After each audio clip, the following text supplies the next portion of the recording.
Merci Madame la Présidente. Tout d'abord, s'agissant de l'incident très grave qui a eu lieu hier soir, moi j'aimerais juste dire très clairement que l'angle des parapheurs, la vitesse à laquelle ils sont arrivés, sur qui ils ont été jetés, ça n'a peu d'importance pour moi. Ce comportement était tout à fait inacceptable et je suis heureux qu'il y ait une grande majorité dans cet hémicycle d'élus qui ont condamné ce comportement-là, point barre. Et une fois que j'ai dit cela, Madame la Présidente, cela fait maintenant 3 jours que nous avons débattu de ce budget. Moi j'ai le plus grand respect pour tous les désaccords politiques.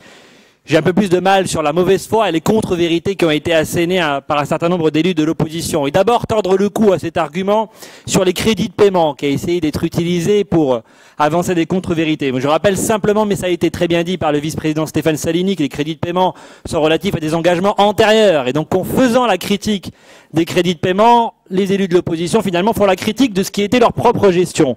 C'est pour cela, Madame la Présidente, qu'au débat d'orientation budgétaire, j'avais comparé les élus de l'opposition aux clients d'un restaurant qui, après avoir bien mangé et bien bu, sont partis sans payer l'addition, l'ont laissé à leurs successeurs et viennent finalement nous demander des comptes. Et aujourd'hui,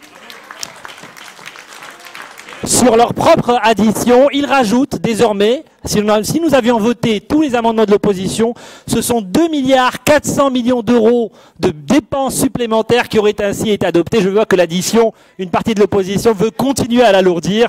Et quand on a dit cela, et quand on a vu d'ailleurs que vous les avez gagés parfois sur 6 fois le budget de la voirie, ou 2 fois le budget des lycées privés, donc c'est-à-dire sans commune mesure avec les ressources qui sont celles de cette région, eh bien on comprend mieux pourquoi les dépenses de fonctionnement de cette région ont augmenté continuellement pendant 17 ans. La réalité, c'est que vous ne vous êtes jamais posé la question de l'efficacité des dispositifs, vous n'avez raisonné que sur le quantum, que sur les montants, et jamais sur l'efficacité de la dépense.